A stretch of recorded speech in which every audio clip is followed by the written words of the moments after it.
नमस्कार, रोकटोकमध्ये आपलं स्वागत. मी दीपक बातुसे. प्रेक्षको, कर्नाटकातील सत्ता संघर्षात सध्या तरी भाजपने बाजी मारल्याचं चित्र दिसतंय. मुख्यमंत्री म्हणून येडियुरप्पा यांनी शपथ घेतली आहे. राज्यपालांनी भाजपला बहुमत सिद्ध करण्यासाठी 15 दिवसांची मुदत दिली आहे. तर या प्रकरणी काँग्रेसने काल मध्यरात्री सर्वोच्च न्यायालयात धाव घेतल्यानंतर सर्वोच्च न्यायालयाने शपथविधीला स्थगिती देण्यास नकार दिला आहे. तर शपथविधी सुरू असताना काँग्रेसच्या सर्व आमदारांसह नेत्यांनी विधिमंडळाच्या आवारात धरणं आंदोलन केलं. मंगळवारी कर्नाटकात निकाल लागल्यापासून विविध नाट्यमय घडामोडी घडत आहेत. यात भाजपची नैतिकता, राज्यपालांनी घेतलेली भूमिका याविषयी प्रश्न उपस्थित केले जात आहेत. कर्नाटकात राज्यपालांचा निर्णय योग्य होता का? शपथविधीनंतर आता सर्वोच्च न्यायालयात काय घडणार? कर्नाटकात जे घडतंय त्यात कोण चूक कोण बरोबर असे विविध प्रश्न आता उपस्थित केले जातात. या सगळ्या प्रश्नांविषयी सर्वोच्च न्यायालयाचे माजी न्यायमूर्ती पी.बी. सावंत यांच्याकडून आपण उत्तर मिळवणार आहोत. प्रेक्षको, या कार्यक्रमात तुम्ही थेट सावंत सरांना प्रश्न विचारू शकता. त्यासाठी आमचा दूरध्वनी क्रमांक आहे 022 710 55 160. तेव्हा यापुढे 1 तास आपण चर्चा करणार आहोत लोकशाहीचे रक्षक कोण, भक्षक कोण या रोकटोकमध्ये.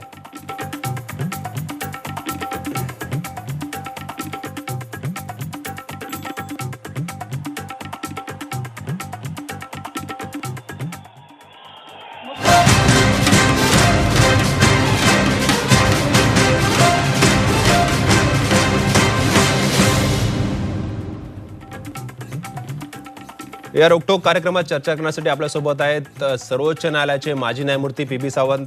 सावंत सर, तुमचं या कार्यक्रमात स्वागत. आणि प्रेक्षकांकडनंही आपण या कार्यक्रमात प्रश्न घेणार आहोत. सुरुवात करूया आपण या चर्चेला. प्रामुख्याने कर्नाटकमध्ये जो जनतेने मंगळवारी कौल दिला, तो कौल बघता, ते सगळे आकडे बघता, कर्नाटकात सत्ता स्थापन करण्यासाठी भाजपला बोलवलं पाहिजे होतं की काँग्रेस आणि JDS युतीला? तुम्हाला काय वाटतं त्या सगळ्या आकडेवारीवरून आणि एकूण घटनेत काही तरतुदी असतील, राज्यपालांचे जे अधिकार असतील, त्यानुसार कोणाला पहिलं निमंत्रण द्यायला हवं होतं?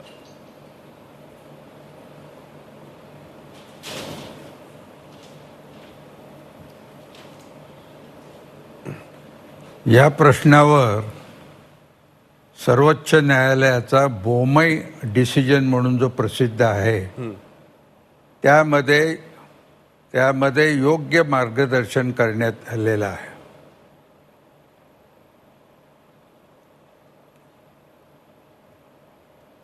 हा सर, बोला.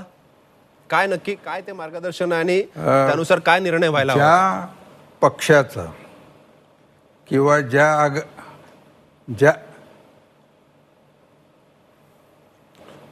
ज्या पक्षाचं किंवा ज्या आघाडीचं मतदार किंवा त्यांचे चे आमदार जास्त संख्येने असतील त्यांना राज्यपालांनी सरकार स्थापन करण्याकरता बोलवायचं असतं. असा आदेश या निर्णयात देण्यात आलेला आहे. आता हे मतदार बहुसंख्य आहेत की अल्पसंख्य आहेत आमदार, हे त्यांनी प्रत्यक्ष मोजून पाहायला पाहिजे. माझ्या माहितीप्रमाणे काँग्रेस आणि JDU हे 117 आमदार घेऊन राजभवनावर गेले होते त्यांना प्रत्यक्ष दाखवण्याकरता. परंतु तरीही राज्यपालांनी 104 आमदार असलेल्या भाजप या पक्षाला आमंत्रण दिलं. हे माझ्या दृष्टीने अयोग्य आहे. याचं कारण असं, एकतर हे बोमई डिसिजनच्या विरुद्ध आहे आणि सुप्रीम कोर्टचा डिसिजन म्हणजे देशाचा कायदा असतो, तर ते कायदे विरुद्ध आहे. दुसरी गोष्ट अशी आहे की राज्यपालांना हे माहीत आहे की भाजपकडे फक्त 104 आमदार आहेत आणि या आघाडीकडे 117 आमदार आहेत. तेव्हा हे 104 आमदारांचं सरकार टिकणार नाही आणि ज्या वेळेला विश्वासाचा ठराव मांडण्यात येईल त्यावेळेला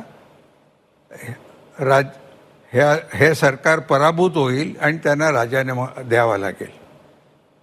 आता दुसरा प्रश्न राहिला, हे माहीत असताना सुद्धा त्यांनी हे का केलं आणि त्यांना 15 दिवसाची विश्वासदर्शक ठरावावर संमती घेण्यासाठी मुदत देण्यात आलेली आहे. म्हणजे या 15 दिवसामध्ये या 104चे किमान 111 आमदार व्हायला पाहिजेत, तरच हे सरकार टिकू शकेल हे त्यांना माहिती आहे. मग या भाजप पक्षाला हे 7 आमदार दुसरीकडून मिळवण्यासाठी हा अवकाश दिलेला आहे हे स्पष्ट होतं. आता हे कुठल्या पद्धतीने मिळवणार 7 आमदार हे सांगण्याला माझी गरज नाही, सर्वांना माहीत आहे. निश्चितच प्रामुख्याने राज्यपालांच्या भूमिकेविषयी पहिल्या दिवसापासून म्हणजे निकाल लागला त्या दिवसापासूनच प्रश्न उपस्थित केले जात आहेत.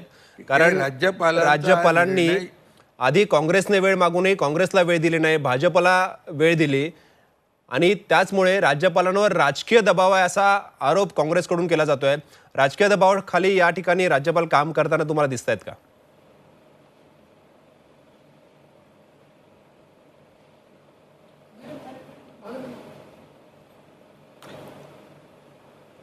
आजपर्यंतचा इतिहास असा आहे की राज्यपाल पद याची प्रतिष्ठा शून्याला जाऊन मिळालेली आहे. राज्यपालाने राज्याचा प्रमुख म्हणून निपक्षपातीपणे आणि न्यायानं कारभार करायचा असतो. परंतु आज आम्हाला असं दिसतंय की राज्यपाल हा केंद्र सरकारचा एजंट किंवा नोकर म्हणूनच काम करत असतो. तर हा जो निर्णय त्यांनी घेतलेला आहे राज्यपालांनी, जर त्यांनी स्वतःच्या मताने घेतलेला आहे तरीही तो अयोग्य आहे आणि वरच्या आदेशाची वाट पाहून नंतर घेतला तरीही तो अयोग्य आहे. सर्व दृष्टीने तो अयोग्य आहे. कारण या निर्णयामुळे तुम्ही स्वतः घोडेबाजार निर्माण करता आणि लोकशाहीची विटंबना करता. ती होणार आहे. समजा हे 111 आमदार झाले 15 दिवसानंतर, ते कुठल्या पद्धतीने ते आणले गेले हे जनतेला समजणार आहे, जगाला समजणार आहे. मग हे करण्याकरता तुम्ही हा अवकाश दिला का? तुम्हाला माहीत असून सुद्धा तुम्ही जर बहुसंख्य नसलेल्या जनता पक्षाला भारतीय जनता पक्षाला जर तुम्ही निमंत्रण दिलं असेल ते सकृत दर्शनी चुकीचं आहे आणि अयोग्यही आहे. सर्व दृष्टीने घटनाविरोधीही आहे. निश्चित सावंत सर, प्रेक्षकांचा फोन आलेला आहे. विनोद कुमार लातूरवरून आहेत, ते तुम्हाला प्रश्न विचारू इच्छितात. विनोद कुमार, विचारा तुमचा प्रश्न. सर, माझा प्रश्न असा आहे की याबाबत निवडणूक आयोगाने काही भूमिका घ्यायला पाहिजे का? कारण 24 तासाच्या आत जर निवडून आलेला उमेदवार आहे तो जर बदलत असेल तर ते फक्त पैशामुळेच बदलणार आहे. त्यामुळं निवडून आल्यावर किमान 6 महिने तुम्हाला ते पक्ष बदलता येत नाही. अशा प्रकारची व्यापक भूमिका निवडणूक आयोगाकडून व्हायला पाहिजे. सावंत सर, काय उत्तर असेल याला?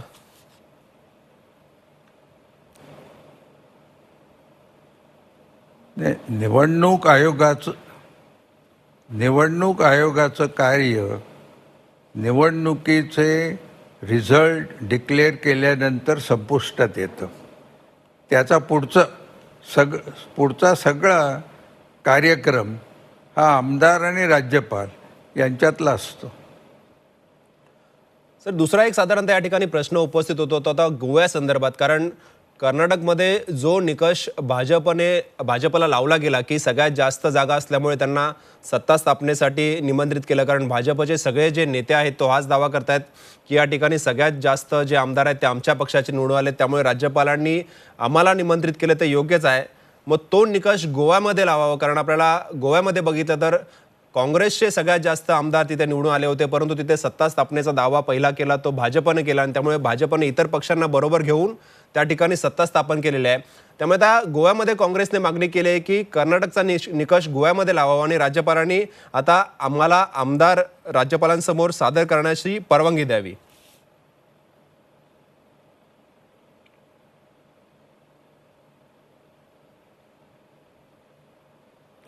बरोबर आहे, कारण हा एक निकष जर गोव्यामध्ये लावला गेलेला आहे तर कर्नाटकात का लावला जाऊ नये?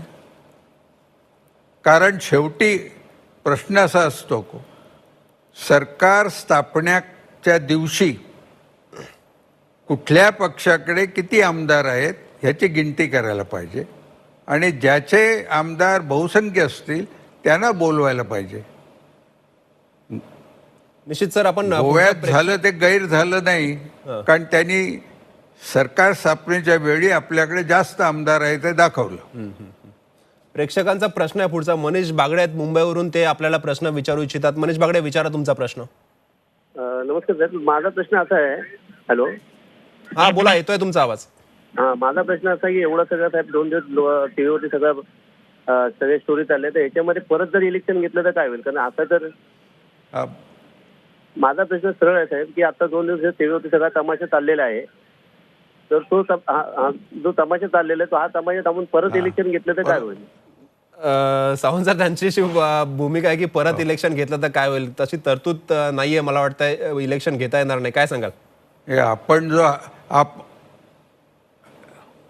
हो, मला समजलं. प्रश्न ऐकू आला, मी त्याचं उत्तर देतो. आपण जो उपाय सुचवता हा उपाय नाही, हा अपाय आहे. आता आत्ता निवडणूक झाल्यानंतर एका पक्षाला 104 आमदार, दुसरीकडे 117 आमदार आहेत. असं असताना आणि 117 आमदारांची आघाडी इथे सरकार स्थापन करू शकत असताना नवी निवडणूक का म्हणून घ्यायची? आणि पुन्हा पुढच्या त्या निवडणुकीत सुद्धा असंच रांगडं झालं तर पुढं काय? म्हणजे आपण फक्त निवडणुकाच घेत राहायचं का? याच्यात उपाय आहे. उपाय हा आहे की बहुसंख्य आमदारांचा जो पक्ष किंवा आघाडी आहे त्यांना सरकार स्थापन करायला बोलवा. निश्चित सावंत साहेब, माझा आता प्रश्न असा असेल की प्रामुख्याने राज्यपालांनी अशा परिस्थितीमध्ये काय करावं याची स्पष्टता नाहीये. केवळ असा उल्लेख आहे की सदसद विवेक बुद्धीला जे राज्यपालांना योग्य वाटेल त्यानुसार राज्यपालांनी निर्णय घ्यावा आणि याच पळवाटायचा फायदा घेऊन अशा पद्धतीने राजकीय वापर केला जातोय असं वाटतं का? आणि त्यामुळे या सगळ्या नियमांमध्ये स्पष्ट तरतूद असावी असं आपल्याला वाटतं का?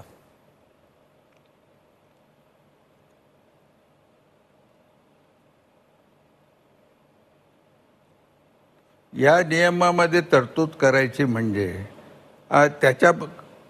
त्याच्याकरता बोमई जे जजमेंट आहे सुप्रीम कोर्टाने दिलेलं त्याच्यामध्ये स्पष्ट मार्गदर्शन केलेलं आहे. ज्या वेळेला ही परिस्थिती स्पष्टपणे दिसते की एका बाजूला बहुसंख्य आमदार आहेत, दुसऱ्या बाजूला अल्पसंख्य आमदार आहेत, तेव्हा राज्यपालाला डिस्क्रिशन असू शकत नाही.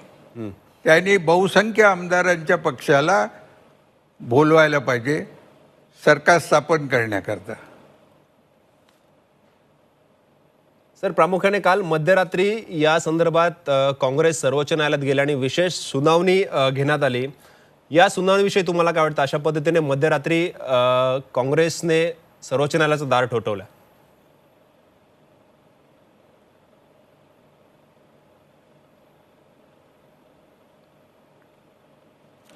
असं आहे की न्यायालय हे 24 तास उघडं असतं, पण न्यायाधीशाला 24 तास काम करावं लागतं. तर ते मध्यरात्री गेले किंवा दुपारी गेले हा प्रश्न नाही. प्रश्न आहे ते कशा करता गेले. तर त्यांनी जे आज शपथविधी होणार होता हा शपथविधी स्थगित करण्याकरता ते गेले होते. सुप्रीम कोर्टाने ते केलं नाही. तेव्हा आता मंत्रिमंडळ स्थापन झालं. आता ह्या मंत्रिमंडळाला तुम्हाला काही काढता येत नाही. त्याच्यावर अविश्वासाचा ठराव करून मग तुम्हाला काढता येईल किंवा त्यांनी विश्वासाचा ठराव मांडला तर तो पराभूत करून त्यांना पायउतार करता येईल. याला आता आता दुसरा काही उपाय नाही, पण ते स्थगिती देऊ शकले असते सर्वोच्च न्यायालय शपथविधीला, पण तो त्यांनी दिला नाही. नाही, काय कारणं असू शकतात? कारण आधीच सर्वोच्च न्यायालयासंदर्भात अंतर्गत वाद आहे आणि त्यामुळेच या सगळ्या पार्श्वभूमीवर न्यायालयावर सरकारचा दबाव होता असं म्हणता येईल का, आणि त्याच्यामुळेच ही स्थगिती मिळाली नाही?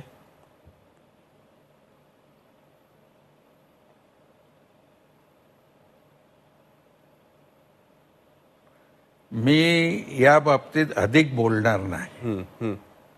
सर्वोच्च न्यायालयात काय चालतं याबद्दल मी पूर्वी एक मुलाखत दिलेली आहे आणि त्याच्यापेक्षा अधिक बोलण्याची माझी गरज नाही. आणि विशेषतः हे प्रकरण अजूनही सुप्रीम कोर्टामध्ये पडून आहे. नाही, प्रामुख्याने राज्यपालांनंतर आता लोक न्यायालयाच्या भूमिकेसंदर्भातही प्रश्न उपस्थित करायला लागलेत आणि विशेषतः हे प्रश्न सुरू झाले जेव्हा 4 न्यायाधीशांनी मिळून एक पत्रकार परिषद घेतली. त्यामुळे कुठे सर्वोच्च न्यायालयासंदर्भात सुद्धा लोकांच्या मनात अशा पद्धतीने शंका उपस्थित होणं हे देशासाठी आणि लोकशाहीसाठी किती घातक वाटते आपल्याला?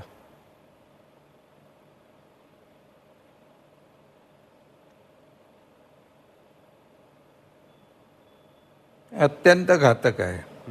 कारण जनतेचा विश्वास हे एकच भांडवल न्यायदान संस्थेचं असतं आणि तेच भांडवल जर त्यांनी गमावलं, विश्वासच गेला जनतेचा, तर इथे कायद्याचं राज्यच राहणार नाही. निश्चित सर, पुढचा प्रश्न आहे सीताराम पवार वैजापूरवरून आपल्याला प्रश्न विचारू इच्छितात. विचारा सीताराम पवार तुमचा प्रश्न. Hello sir. हा बोला, येतोय आवाज. सर, 2005 साली झारखंडमध्ये जेव्हा बीजेपीच्या 30 सीट होत्या आणि झारखंड मुक्ती मोर्चाच्या 17 सीट होत्या, त्यावेळेस शिबू सोरेन हे मुख्यमंत्री बनले होते आणि काही दिवसानंतर त्यांचं मुख्यमंत्रीपद गेलं. इथेही असंच होईल तर काँग्रेसला काही चिंता करण्याचं कारण?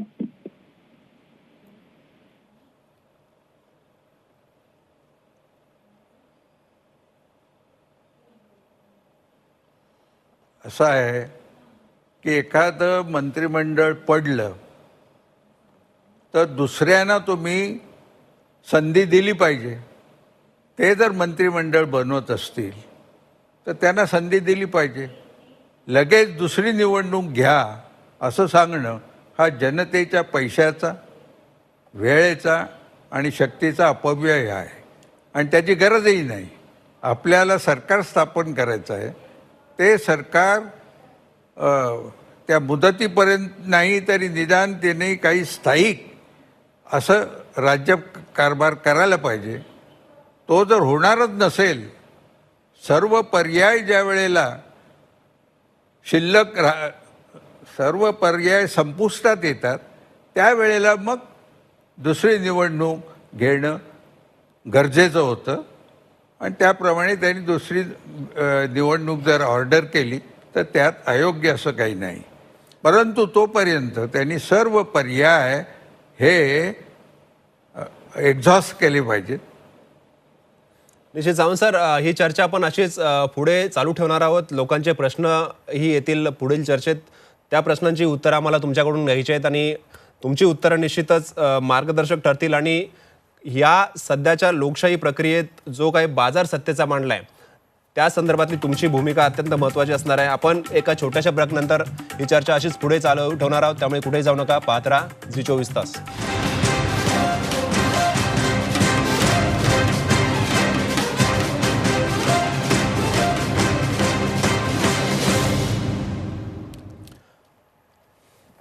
रोकटोकमध्ये आपलं पुन्हा एकदा स्वागत. आपण चर्चा करतोय लोकशाहीचे रक्षक कोण आणि भक्षक कोण, आणि सर्वोच्च न्यायालयाचे माजी न्यायमूर्ती PB सावंत या कार्यक्रमात प्रेक्षकांच्या प्रश्नांना थेट उत्तर देत आहेत. पुढचे प्रेक्षक आपल्यासोबत आहेत.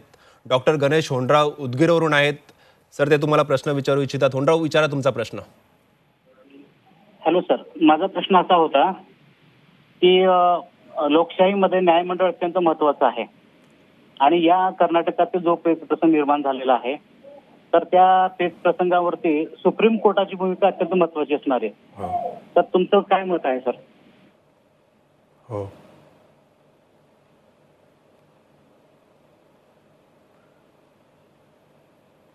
सुप्रीम कोर्टाने याबाबतीत जो निर्णय दिला आहे तो निर्णय अंमलात आणणं हे सुप्रीम कोर्टाचं सुद्धा कर्तव्य आहे. तो त्यांनी अंमलात आणायला पाहिजे.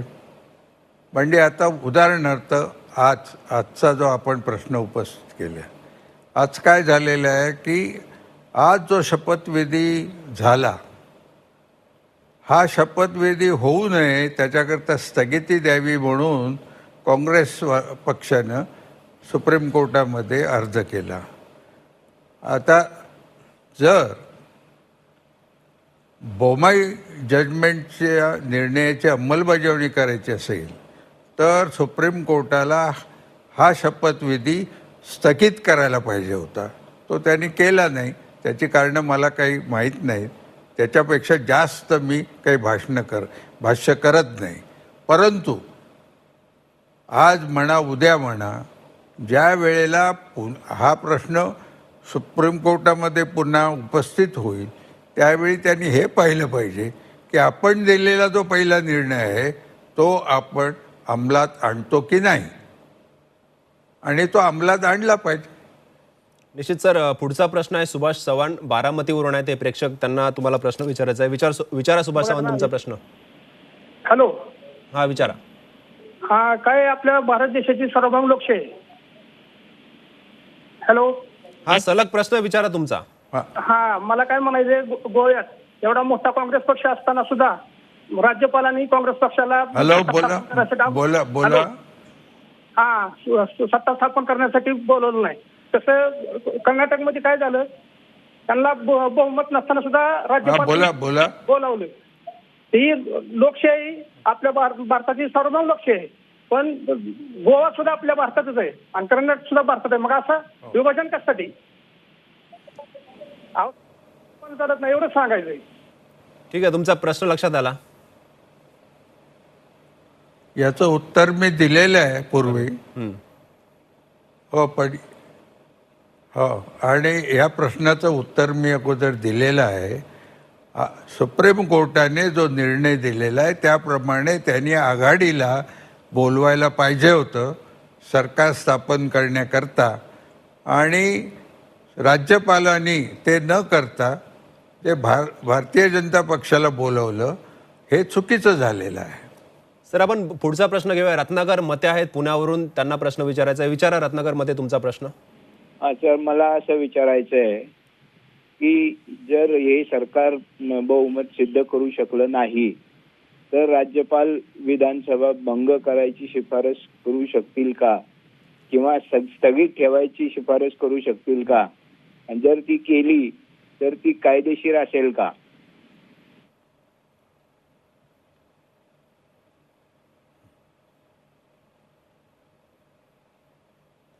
ती कायदेशीर होणार नाही, कारण जोपर्यंत दुसरा पक्ष सरकार स्थापू शकतो तोपर्यंत त्यांना असेंब्ली डिझॉल्व करता येणार नाही आणि दुसरी निवडणूक ऑर्डर करता येणार नाही. तेव्हा असा जर निर्णय झाला तर तो चुकीचा होणार आहे, घटनाबाह्य होणार आहे. त्याच्या अशा निर्णयाला न्यायालयामध्ये आव्हान देता येईल. निश्चित. पुढचा प्रश्न आहे संदीप शिरसाट यांचा नगरवरून. विचारा. हॅलो. हा, प्रश्न विचारा तुमचा सलग. हॅलो. तुमचा आवाज येतोय, तुम्ही प्रश्न विचारा सलग. हॅलो. तर प्रश्न असा आहे की सुप्रीम कोर्टामध्ये गोव्याचं उदाहरण देऊन सुद्धा कोर्टाने याचिका का फेटाळली असेल?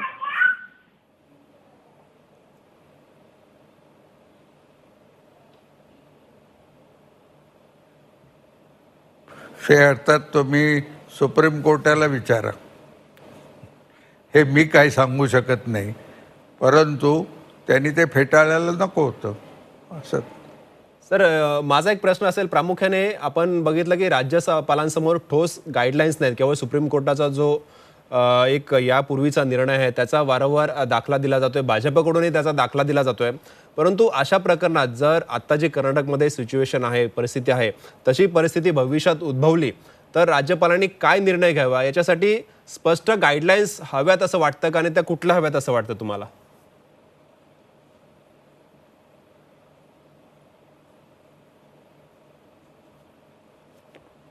अहो पण त्या ह्या गाईडलाईन्स बोमई जजमेंटमध्ये देण्यात आलेल्या आहेत आणि योगायोगानं बोमई जजमेंट हे सुद्धा कर्नाटक लेजिस्लेटिव्ह असेंब्लीच्या बाबतीतच होतं. नाही, पण दुर्दैवाने सर त्याचा वेगळा अर्थ घेतला गेला. त्यांचा त्याच्यापेक्षा आणखी जास्त गाईडलाईन्सची नाही, भाजपचा गरज असा नाही. दावा आहे की सर्वात मोठा जो पक्ष आहे त्याला निमंत्रित केलं पाहिजे राज्यपालांनी या गाईडलाईन्सनुसार, आणि राज्यपालांनी जे केले ते योग्य केले असं भाजप दावा करत आहे.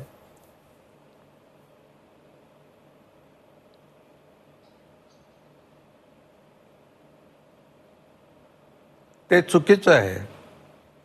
याचं कारण असं आहे, सर्वात जास्त ज्याचे आमदार आहेत त्यांना तुम्ही बोलवा, इतरांना बोलू नये. जरी इतरांचे आमदार आघाडीचे म्हणा, आघाडी करून सुद्धा जरी बहुसंख्य असले तरी त्यांना बोलू नये, हे इंटरप्रिटेशन बोमई जजमेंटचं होऊ शकत नाही. निश्चित म्हणजे भाजप याचा अर्थ वेगळ्या पद्धतीने काढते, सोयीनुसार हा अर्थ काढला जातोय स्पष्ट होते. पुढचा प्रश्न आपण घेऊया. ज्ञानेश्वर मी पगार आहेत यापूर्वी नाशिक. सांगितलं. हा सर बोला. हो.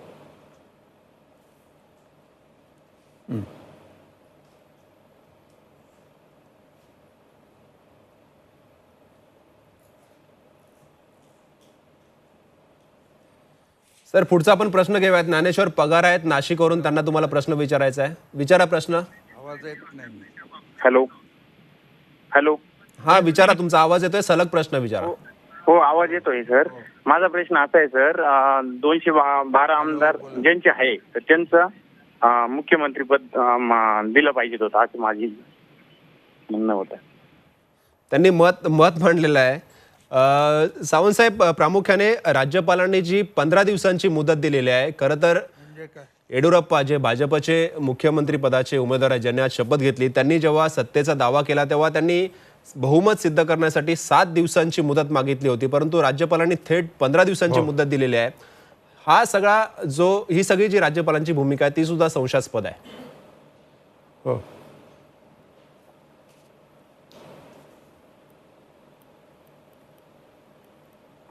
अर्थातच आहे, कारण हा अवकाश माझ्या दृष्टीने तरी घोडे बाजारासाठी देण्यात आलेला आहे.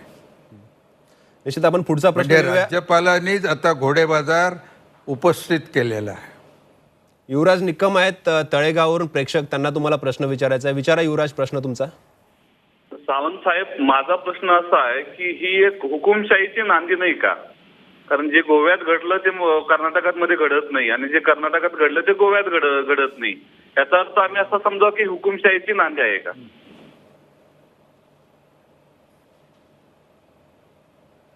हो.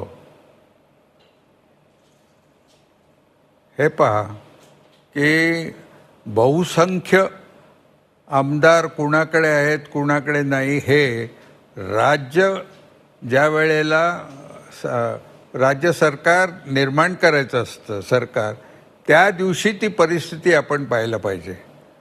निवडणुकीत निवडून आले असतील, परंतु ज्या वेळेला सरकार स्थापनेची वेळ येते त्यावेळेला जर त्याच्यामध्ये बदल झाला तर तो बदल लक्षात घेऊन राज्यपालाने त्यांना कोणी राज्य स्थापावं आणि कोणाला आमंत्रण द्यावं हे त्यावेळेला ठरवायचं असतं.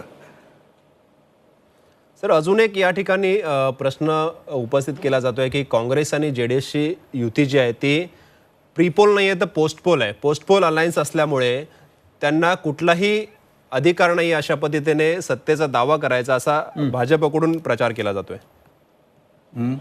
हां.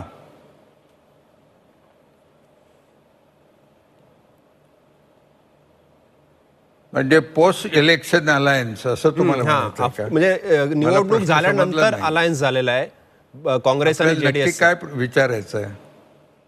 काँग्रेस आणि जेडीएसचं जे युती झाली, आघाडी झाली आहे, ती निवडणुकीनंतर झालेली आहे, म्हणजे निकालानंतर झालेली आहे. निवडणुकीच्या हे पहा, आधी ती युती नव्हती, त्यामुळे ती ग्राह्य धरली जाऊ नये. बरोबर. हो.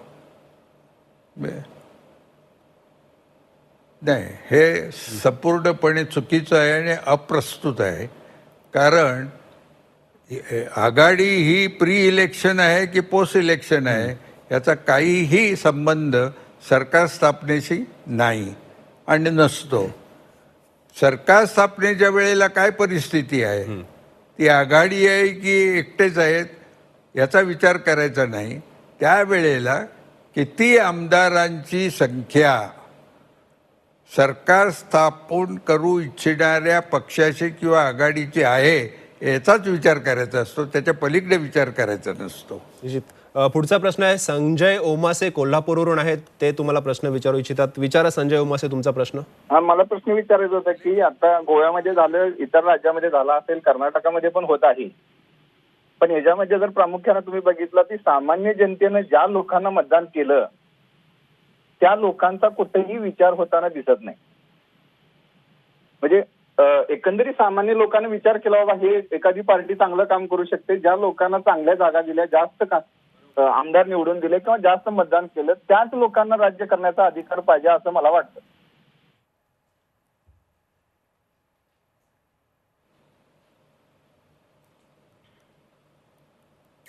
हे पहा, हा प्रश्न सरकार स्थापनेच्या वेळी विचारात घेता येत नाही. सरकार स्थापनेच्या वेळी एवढ्याच गोष्टीचा, एका प्रश्नाचा विचार करावा लागतो की हे सरकार जर निर्माण झालं तर ते स्थिर राहील की नाही आणि राज्यकारभार करू शकेल की नाही याचा विचार करायचा असतो. आणि त्याचा असा विचार केल्यानंतर ज्यांच्याकडे बहुसंख्य आमदार आहेत त्यांनाच पाचारण करायला पाहिजे सत्ता स्थापन करण्याकरता. निश्चित. सर, एक आणखी प्रश्न असेल की मगाशी मी तुम्हाला या संदर्भात विचारलं होतं की गोवा आणि कर्नाटक आता जी तुलना केली जाते, तुम्ही म्हणता त्याप्रमाणे जर या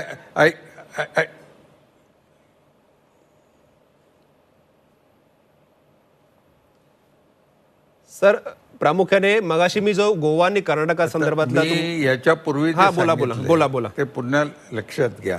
हा, 104 आमदार हा, मी हे सांगत होतो की आता म्हणजे ज्यांनी प्रश्न विचारला कोल्हापूरहून त्यांच्यासाठी हे सांगतो, 104 आमदारांचं सरकार झालं, उद्या अविश्वासाचा ठराव आवडून त्या सरकारला पायउतार करता येतो. मग उपयोग काय झाला? निवडणुकीचा उपयोग काय? निवडणूक हे एक साधन आहे, साध्य राज्यकारभार. हा राज्यकारभार सुरळीतपणे व्हावा या उद्देशाने आपण निवडणूक घेतो. निश्चित. जो बहुमत सिद्ध करू शकतो तो सरकार चालू शकतो. प्रामुख्याने गोवा आणि कर्नाटकाचा विषय वारंवार येतोय, मला त्या संदर्भात तुम्हाला पुन्हा एकदा विचारायचं आहे. मगाशी आपला विषय झाला, परंतु गोव्यामध्ये आता जो कर्नाटकच्या धर्तीवर काँग्रेसकडनं दावा केला जातोय सत्तेसाठी, त्याच्यासाठी राज्यपालांसमोर जाऊन हा प्रश्न सुटणार आहे की काँग्रेसला विधानसभेमध्ये अविश्वास ठराव आणून सध्याचं सरकार पाडावं लागेल.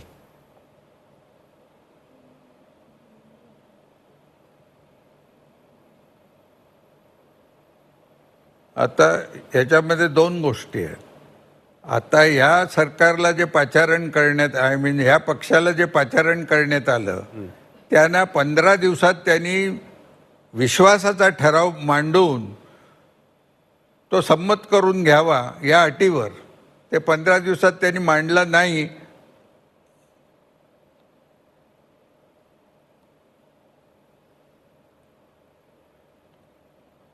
तर त्यांना पायउतार व्हावं लागेल. आणि त्यांनी तसं केलं नाही तर विरोधक सुद्धा अविश्वासाचा ठराव त्यांच्यावर आणून त्यांना पायउतार करायला लावतील.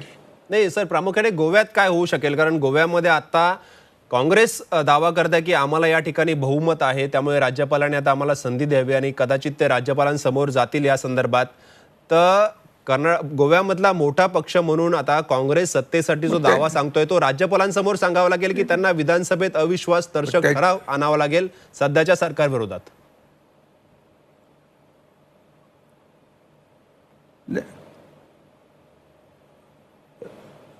राज्यपालाकडे जाण्याची काही गरज नाही.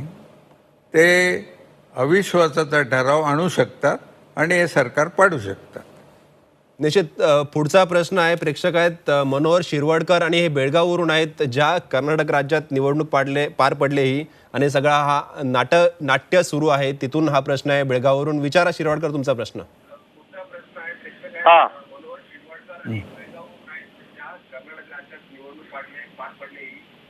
प्रश्न विचारा तुम्ही. हा मी बोलतोय मनोहर शिरोडकर बेळगाव बोलतो. ऐकू येत नाही त्यांचा आवाज. जरा हॅलो? मोठा आवाज करा. हा बोला बोला. हॅलो हा बोला. मी बोलतो मनोहर शिरोडकर बेळगाव. हम्म. हा तुमचा प्रश्न विचारा.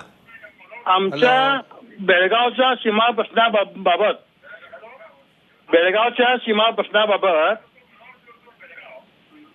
हा हा बेळगावच्या सीमा प्रश्नाबद्दल तुम्ही तुमचा प्रश्न सलग न थांबता विचारा. आम्हाला आवाज ऐकू येतो तुमचा. मत काय आहे?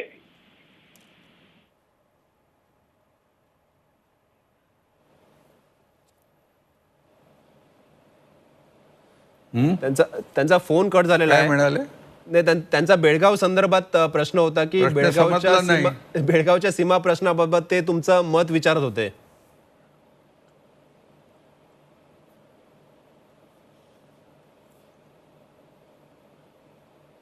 कशाबद्दल?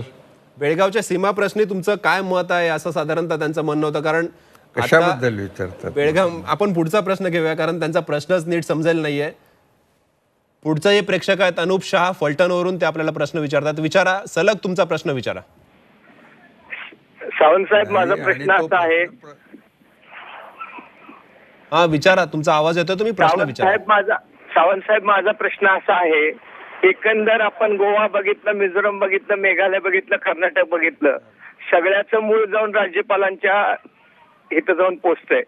आणि प्रत्येक ठिकाणी आपण असं बघतो साधारणपणे केंद्रात जे सरकार असतं तो आपल्या अनुकूल राज्यपालाची नेमणूक करतो. त्यामुळे हे सगळे घोळ घडतात. जर राज्यपालांची नेमणूकच ही करताना कुठल्याही राजकीय पक्षाचा तो व्यक्ती नसेल अशा व्यक्तीची केली तर कदाचित हे प्रश्न निर्माण होणार नाहीत असं आपल्याला वाटतं का?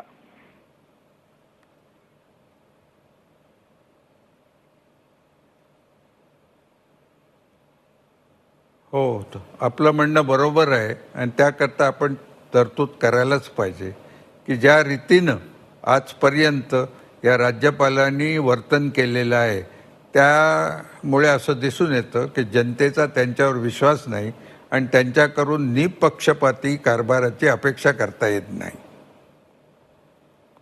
निश्चित पुढचा प्रश्न आहे शिवराज धांडे यांचा. नागपूरवरून ते प्रश्न विचारतात. विचारा शिवराज धांडे तुमचा प्रश्न. हे आता जसं कर्नाटकची निवडणूक झालेली आहे त्याच्यामध्ये जसं आमदारांना 100 करोड. विचारा, तुमचा सलग प्रश्न विचारा, तुमचा आवाज येतोय. तर हे आता जसं आमदारांना करीतात 100 करोड रुपयामध्ये, 1000 करोड रुपयामध्ये करीतात. त्यानंतर जर इलेक्शन झाले तर आपल्याला काय शाप राहील का यांच्यावर? शिवराज धांडे, तुमचा प्रश्न कळलेला नाहीये. एखादी आपला आमदार निवडून येतात कर्नाटकमध्ये, एवढे आमदार फोडण्याचा प्रयत्न करतात 100 करोड रुपयामध्ये, 100 करोड रुपयामध्ये. याच्यानंतर हे जर इलेक्शन नंतर पुढे झालं तर याच्यावर काही बाब राहणार आहे का? काय आपल्या गव्हर्नमेंटची, आपल्या सरकारचं काही हे प्रेशर राहणार? विशेषतः सर घोडे बाजारासंदर्भात त्यांचा प्रश्न आहे. घोडे बाजार थांबताना दिसत नाहीये. निवडून आल्यानंतर आमदार अशा पद्धतीने विकले जातात आणि तीच भीती यावेळेला सुद्धा व्यक्त केली जाते. हा हा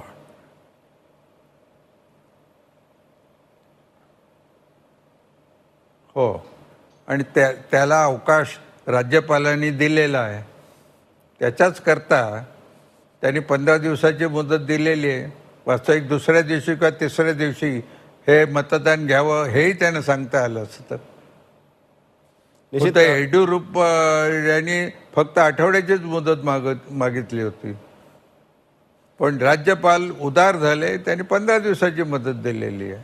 हे कशा करता दिलेली? एक तर 104चे 111 व्हायला पाहिजेत किंवा अविश्वासाचा ठराव येणार असेल तो पारित झाला पाहिजे किंवा अपारित झाला पाहिजे. एवढ्या करताच दिलेली आहे मुदत. तर ही 7 दिवसाचीही गरज नव्हती. 2 दिवसात 3 दिवसात तुम्ही मतदान घ्या. कारण ज्या वेळेला राज्यपाल एखाद्या पक्षाला राज्य स्थापनेकरता सरकार स्थापनेकरता बोलवतो त्यावेळेला त्यांनी आमदारांची मोजणी करायची असते. किती आमदार या बाजूला आहेत, किती आमदार त्या बाजूला आहे हे पाहूनच त्यांनी नंतर त्या पक्षाला किंवा आघाडीला म्हणा आमंत्रण द्यायचं असतं सरकार स्थापनेकरता. पुढचा प्रश्न आहे संजय सकपाळ यांचा मुंबईवरून. विचारा संजय सकपाळ. हॅलो सावंत साहेब. बोला, विचारा, प्रश्न विचारा सलग. हॅलो. तुमचा आवाज येतोय, तुम्ही सरळ प्रश्न विचारा. हा साहेब जय. तुम्ही प्रश्न विचारा सलग, आवाज येतोय तुमचा. हा सावंत साहेब जय भीम, सकपाळ बोलतोय. हा या संदर्भात आपला देशाचे राष्ट्रपती काय करू शकतात काय?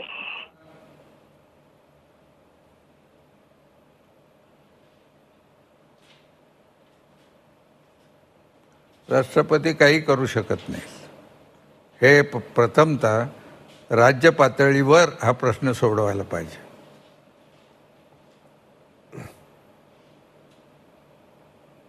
सर, प्रामुख्याने आता सर्वोच्च न्यायालयाच्या कोर्टात हा चेंडू असणार आहे. तुम्ही आता म्हटलं की राष्ट्रपती याच्यात काहीच करू शकत नाही, त्यामुळे आता सर्व जे कर्नाटकातलं भवितव्य असेल तिथे कोणाला संधी मिळेल किंवा आता जो काँग्रेसने सर्वोच्च न्यायालयात काल मध्यरात्री दावा दाखल केलेला आहे त्यानुसार काय होईल हे सर्व आता सर्वोच्च न्यायालयावर अवलंबून असणार आहे. त्यामुळे सर्वोच्च न्यायालयाची भूमिका यात महत्त्वाची असणार आहे. बरोबर?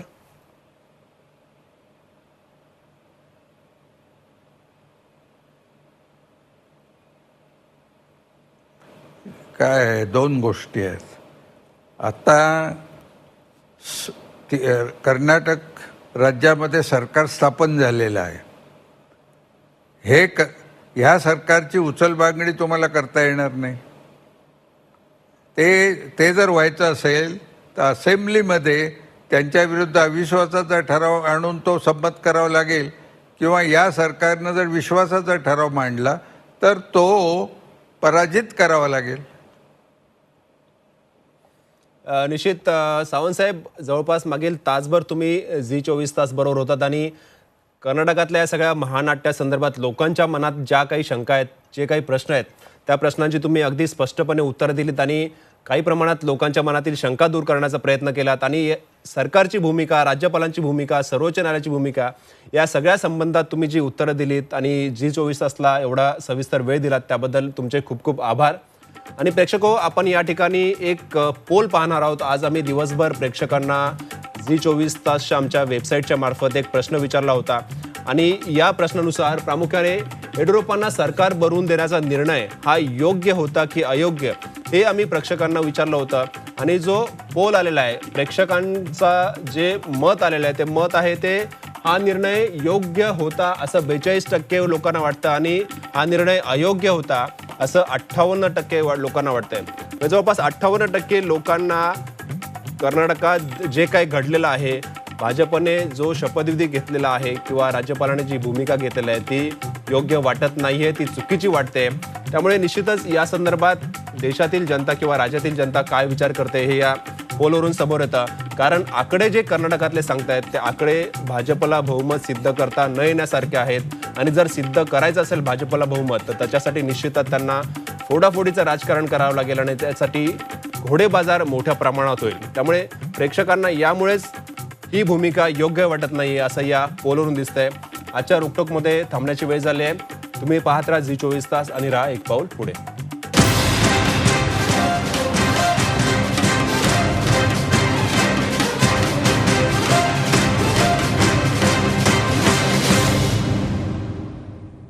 झी24 तास रहा एक पाऊल पुढे.